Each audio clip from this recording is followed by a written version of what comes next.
Praise the lord. ప్రభునామంలో అందరికీ వందనాలు. దేవుడు ఈరోజు మనకిచ్చిన వాగ్దానం దేవుని మాట. కొన్ని వాగ్దానాలు చూద్దాం. ఆహారం వలననే గాక యెహోవా సెలవిచ్చిన ప్రతి మాట వలన నరులు బ్రతుకుదురు. ద్వితీయోపదేశ కాండము 8వ అధ్యాయం 3వ వచనం.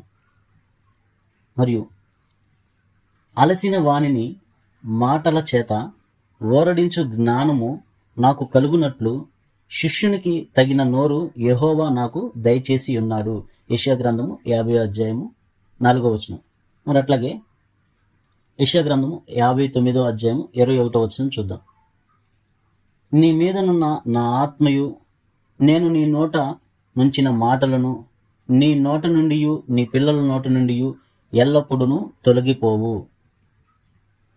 అలాగే మొదటి సమూయేలు గ్రంథము 3వ అధ్యాయము 19వ వచనం. సమూయేలు పెద్దవాడు కాగా యెహోవా అతనికి తోడై ఉన్నందున అతని మాటలలో ఏదియూ తప్పిపోలేదు. 2వ సమూయేలు గ్రంథము 7వ అధ్యాయం 28వ వచనం చూద్దాం. యెహోవా నా ప్రభువా, మేలు చేయుదువనని నీవు నీ దాసునైన నాకు సెలవిచ్చుచున్నావే. నీవు దేవుడవు గనక నీ మాట సత్యము. అలాగే కీర్తనల గ్రంథము 33వ అధ్యాయము 9వ వచనం చూద్దాం. ఆయన మాట సెలవీయగా దాని ప్రకారం ఆయన ఆజ్ఞాపింపగానే కార్యము స్థిరపరచబడెను. మొదటి రాజుల గ్రంథం 8వ అధ్యాయము 56వ వచనం. ఎట్లనగా తాను చేసిన వాగ్దానం అంతటిని బట్టి ఇశ్రాయేలులకు తన జనులకు నెమ్మది దయచేసిన యెహోవాకు స్తోత్రము. అలాగే కీర్తనలు 33వ అధ్యాయము 4వ వచనం. యెహోవా వాక్యము యథార్థమైనది, ఆయన చేయునదంతయు నమ్మకమైనది. కీర్తన 119 103వ వచనం. నీ వాక్యములు నా జిహ్వకు ఎంతో మధురములు, అవి నా నోటికి తేనె కంటే తీపిగా నున్నవి. చివరిగా లూకా సువార్త 5వ అధ్యాయము 5వ వచనం. రాత్రి అంతయు మేము ప్రయాసపడితిమి గాని ఏమీయూ దొరకలేదు, అయినను నీ మాట చొప్పున వలలు వేతుము. దేవుడు మనకి ఇన్ని వాగ్దానాలు ఈరోజు మనకు అనుగ్రహించాడు. అయితే మొదటిగా ఆహారం వలనే గాక యెహోవా సెలవిచ్చిన ప్రతి మాట వలన నరులు బ్రతుకుదురు. ఇదే మాట నూతన నిబంధనలో ప్రభు గారు కూడా చెప్తారు. అలాగే మనము మన ఆహారం ద్వారా బ్రతుకుతున్నాం అనుకుంటాం, కానీ దేవుని మాట వల్లనే మనం బ్రతుకుతున్నామని మనం గ్రహించాలి. అలసిన వానిని మాటల చేత ఓరడించు జ్ఞానము నాకు కలుగునట్లు శిష్యునికి తగిన నోరు యెహోవా నాకు దయచేసి ఉన్నాడు. మన నోటికి తగిన జ్ఞానము దేవుడే దయచేస్తానని మనకు వాగ్దానం చేస్తున్నారు. నీ మీదనున్న నా ఆత్మయు నేను నీ నోట నుంచిన మాటలను నీ నోట నుండి నీ పిల్లల నోట నుండి ఎల్లప్పుడూ తొలగిపోవు. దేవుని మాటలు మన నోట్లో నుంచి మన బిడ్డల నోట్లో నుంచి తొలగిపోవని దేవుడు మనకు వాగ్దానం చేశారు. అట్లాగే మొదటి సమూయేలు గ్రంథం 3:19. సమూయేలు పెద్దవాడు కాగా యెహోవా అతనికి తోడై ఉన్నందున అతని మాటలలో ఏదియూ తప్పిపోలేదు. దేవుడు చెప్పిన ప్రతి మాట మానవుని పట్ల తప్పిపోకుండా నెరవేరుతుందని దేవుడు మనకి వాగ్దానం చేసి ఉన్నారు. యెహోవా నా ప్రభువా, మేలు చేయుదువని నీవు నీ దాసుడినైన నాకు సెలవిచ్చుచున్నావే. నీవు దేవుడవు గనక నీ మాట సత్యము. దేవుని మాటలు సత్యము. అందుకే ప్రభువా, నేనే మార్గము సత్యము జీవము, నేనే మార్గము సత్యము జీవము అని దీని దేవుడు నూతన నిబంధనలో కూడా మనకు ప్రభువారు సెలవిచ్చారు. అలాగే కీర్తన 33:9వ వచనం. ఆయన మాట సెలవేయగా దాని ప్రకారం ఆయన ఆజ్ఞాపించగానే కార్యము స్థిరపరచబడెను.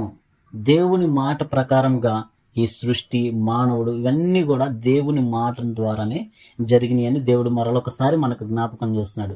మాట ఇచ్చే దేవుడు, నెరవేర్చే దేవుడు. దేవుని మాటలు ఎప్పటికీ తప్పిపోవు అని దేవుడు మనకి ఈరోజు వాగ్దానం చేస్తున్నారు. ఎట్లనగా తాను చేసిన వాగ్దానం అంతటిని బట్టి ఇశ్రాయేలీయులకు తన జనులకు నెమ్మది దయచేసిన యెహోవాకు స్తోత్రము. దేవుడు ఎట్లనగా తాను చేసిన వాగ్దానం అంతటిని బట్టి, అంటే దేవుడు మానవునికి ఒక వాగ్దానం చేశాడంటే అది ఖచ్చితంగా నెరవేరుస్తుందని దేవుడు చెప్తున్నాడు అనమాట. ఈరోజు మనకిచ్చిన వాగ్దానం ఏంటంటే దేవుని మాట. దేవుని మాట ఖచ్చితంగా నిశ్చయముగా నెరవేరునని దేవుడు మరికొన్ని వాగ్దానాలను మనకి దయచేశాడు. నీ వాక్యము నా జిహ్వకు ఎంతో మధురములు, అవి నా నోటికి తేనె కంటే తీపిగానున్నవి. అలాగే యెహోవా వాక్యము యథార్థమైనది, ఆయన చేయునదంతయు నమ్మకమైనది. దేవుడు వాక్యము యథార్థమైనది, ఆయన చేయునదంతా నమ్మకమైనదని దేవుడు చెప్తున్నాడు. మనకు ఒక్కొక్కసారి మనకు అనుకూలంగా ఉన్నప్పుడు మనం ఒకలాగా ఫీల్ అవుతాం, ప్రతికూలంగా ఉన్నప్పుడు ఒకలాగా ఫీల్ అవుతాం.